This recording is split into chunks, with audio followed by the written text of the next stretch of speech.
तो मेरे अजीज दोस्तों और बुजुर्गों, ये बात को बयान करना बहुत जरूरी था। अब मुल्क के अंदर के हालात पे बयान कर रहा हूं। अंदर के हालात ये हैं कि हम अपने वजीर आजम से कहना चाह रहे हैं कि आप तारीख में अपना कैसे नाम लिखाना चाहते हैं, एक सियासतदान के तौर पर या स्टेट्समैन के तौर पर।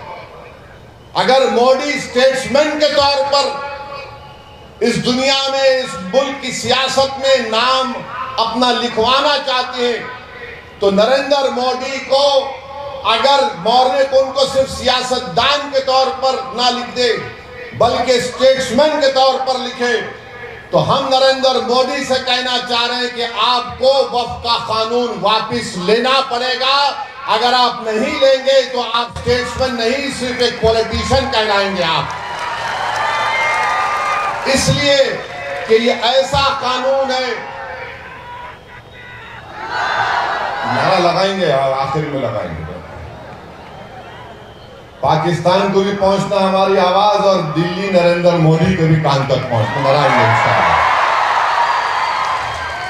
ये ऐसा कानून है जो मुसलमानों की मजहबी शनाख्त पर, हमारे ईमान पर हमला करता है। जो ऐसा कानून बनाया गया जो हमसे अपनी मसाजिद को, दरगाहों को, खानकाहों को, कब्रस्तानों को, ईदगाह की जमीन को छीनने के लिए इस तरह का कानून बनाया गया। हम इस तरह के कानून को मुस्तरद कर चुके हैं। मैंने आप तमाम की तरफ से भारत की पार्लियामेंट में बीजेपी के 300 एमपियों के सामने कहा कि यह काला कानून है, मैं इस काले कानून को फाड़ता हूं, हम इसको मुस्तरद करते हैं। और काला कानून इसलिए है कि नरेंद्र मोदी ने कानून इसलिए बनाया ताकि मुंबई में जो भारत का सबसे दौलतमंद आदमी है, जिसने एक यतीम खाने पर जो वक्फ है, आगा खानी यतीम खाने पर इस दुनिया के दौलतमंद आदमी ने अपना महल वहां पर तामीर कराया। उनका मुकदमा सुप्रीम कोर्ट में चल रहा है।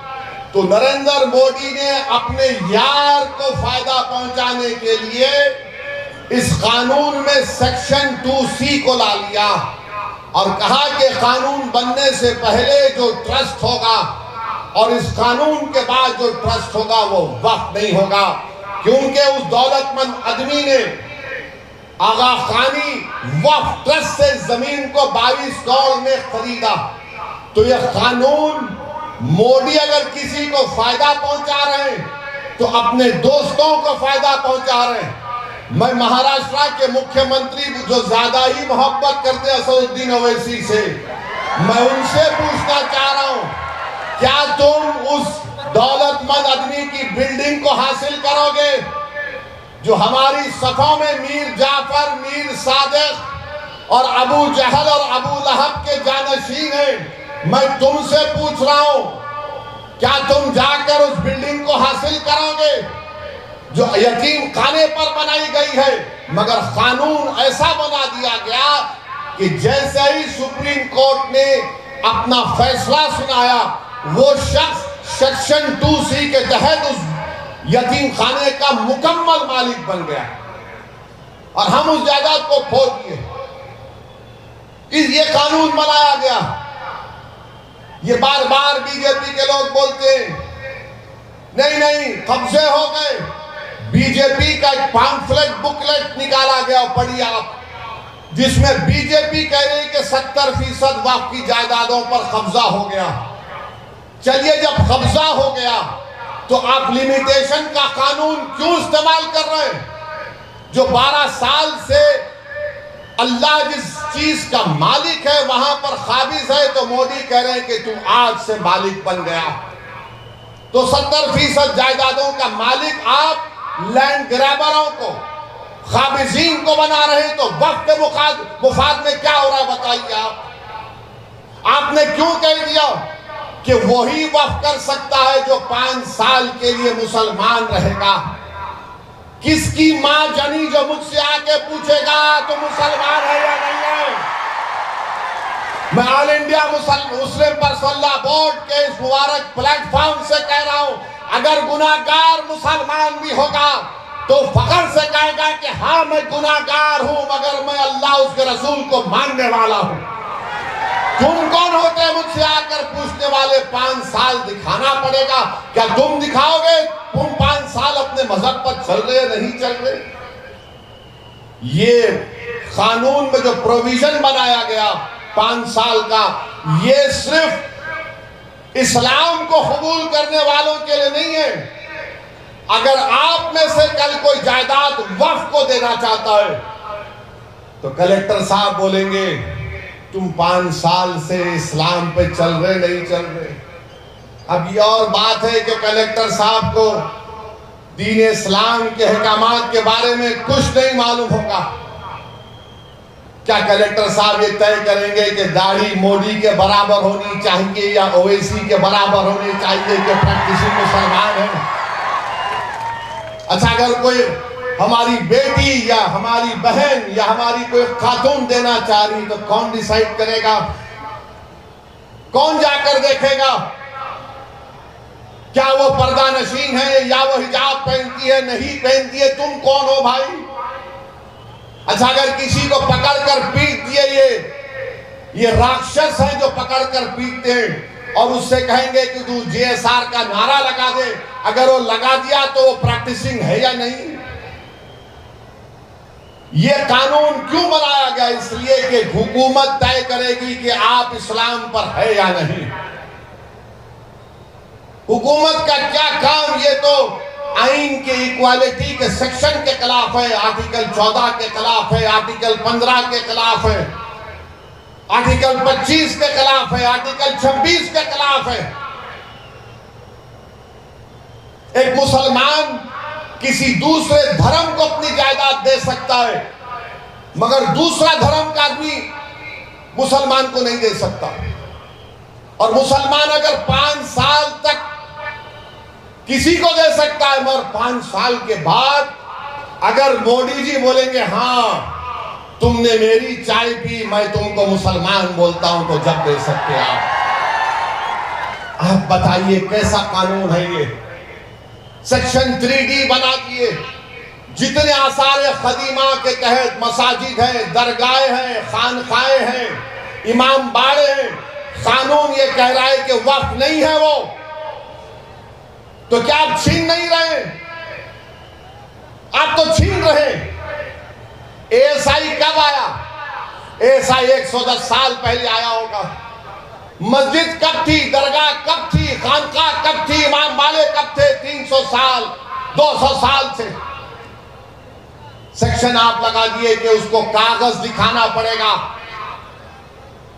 मिल्कियत का कागज दिखाना पड़ेगा। अगर कागज नहीं है तो आपको बोलना पड़ेगा कौन उसको बनाया था। 300 साल पहले 200 साल पहले कौन बनाया कैसे मालूम? मोदी जी, अगर हमको इल्मे जफर आ जाता तो हम पूछ के बोलते रूहों से आप बनाए थे क्या? बोलो हमारे को। अब नहीं मालूम, उमरैन साहब को आता होगा इल्मे जफर, मैं तो गुनाहगार आदमी। कौन बोलेगा बताइए? आप हर चीज को छीनना चाहती। आपने कानून बना दिया कि अगर गवर्नमेंट की प्रॉपर्टी में और वक्फ की प्रॉपर्टी में झगड़ा होगा तो डेजिग्नेटेड ऑफिसर तय करेगा। गवर्नमेंट का अपॉइंटी तो गवर्नमेंट के हक में करेगा ना। तुम बोलते कोर्ट को तय करो, नहीं, तुमने कहा हमारा ऑफिसर। अब कौन सा ऐसा ऑफिसर होगा जिसकी सर्विस के 15-20 साल 5 साल रहेंगे, हुकूमत के खिलाफ के ऑर्डर देगा? नहीं देगा।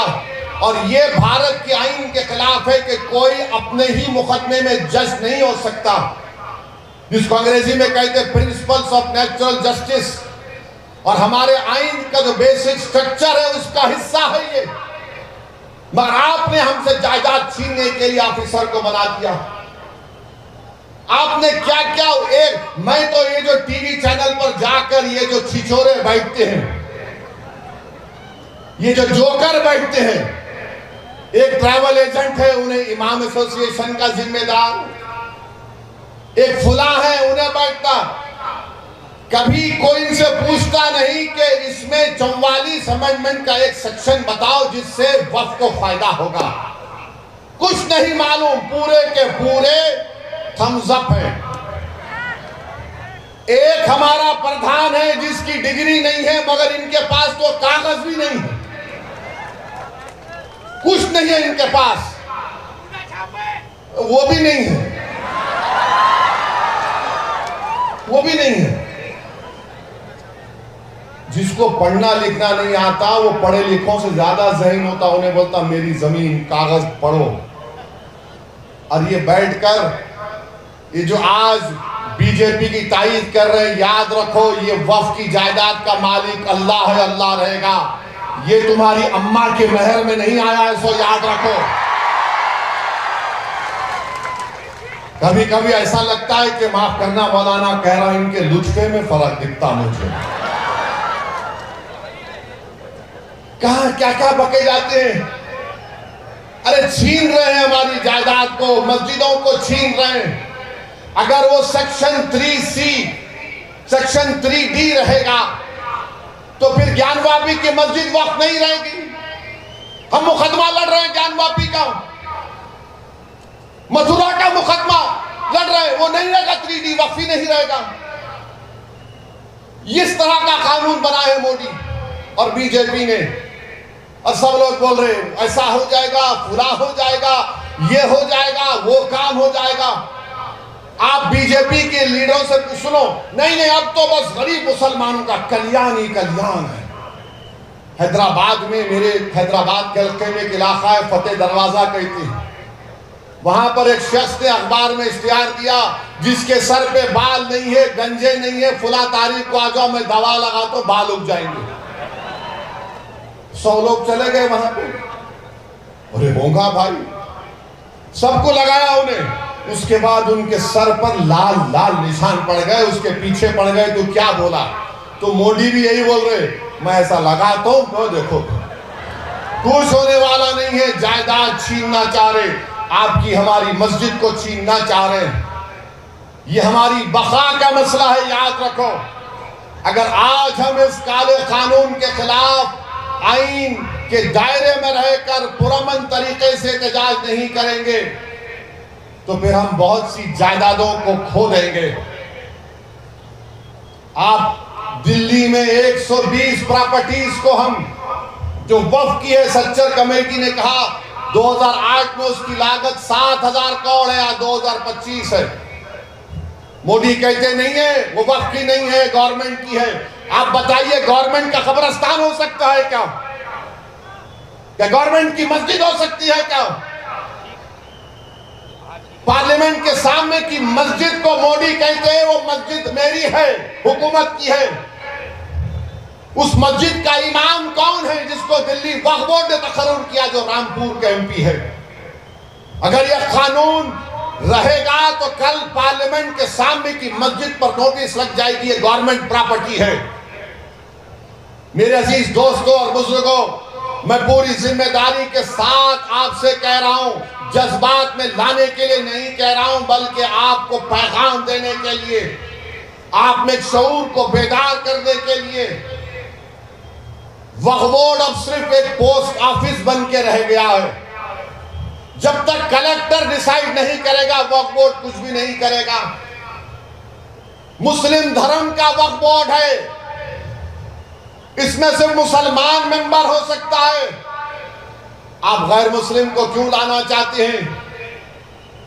महाराष्ट्र में पंढरपुर की मंदिर है, पंढरपुर की मंदिर के ट्रस्ट में कोई भी ट्रस्टी कौन हो सकता है? बोल हमको सिर्फ हिंदू हो सकता है, हमको इतराज नहीं है, वही होना चाहिए।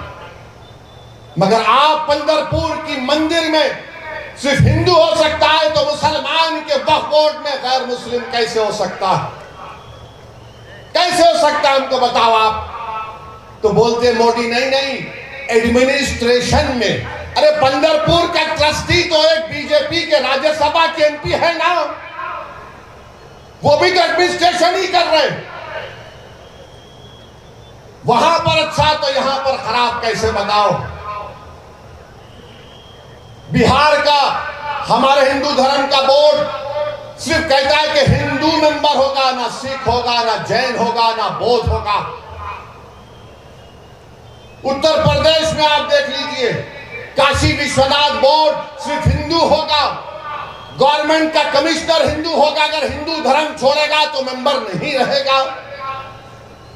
तिरुपति आंध्र प्रदेश में सिर्फ हिंदू धर्म के लोग मेंबर रहेंगे। कितनी मिसालें दूं आपको। हमारे सिखों का सिख गुरुद्वारा प्रबंधक कमेटी है, सिर्फ वही सिख हो सकता है जो मेंबर होगा। मगर आप हमारे मामले में क्यों मुदाखलत कर रहे हैं, क्यों कर रहे हैं, बताता हूं आपको। 2 गैर मुस्लिम तो 1 गैर मुस्लिम चेयरमैन भी बन सकता है, 2 मिनिमम है, 8 भी हो सकते, 7 भी हो सकते। क्यों हो सकते? क्योंकि जब परभनी में अगर कोई जायदाद का झगड़ा होगा गवर्नमेंट और वक्फ बोर्ड में, मिसाल के तौर पर, तो गवर्नमेंट अपने ऑफिसर को तकर्रुर करके अपने हक में फैसला करवा देगी। कलेक्टर को ऑर्डर होगा म्यूटेशन करो, और वक्फ बोर्ड में तो पूरे मोदी जी के चाय पीकर बैठने वाले हैं, वो सब खामोश बैठ जाएंगे, उसके खिलाफ कोई आवाज नहीं उठाएगा। हाँ, ये वक्फ की प्रॉपर्टी नहीं थी। याद रखिए, ये मंसूबा है। और जैसा कि सदर all India Muslim personal board ने कहा कि वक्फ हमारे लिए, मुसलमानों के लिए एक इबादत है, हम अपनी इबादत से महरूम हो जाएंगे। कहां जाकर रुकेगा ये मुल्क? आप 2 गैर मुस्लिम को रिजर्वेशन दे रहे हैं। हमको रिजर्वेशन बोल के नाम आया तो नहीं दे सकते, मगर आप दे रहे हैं 2 को।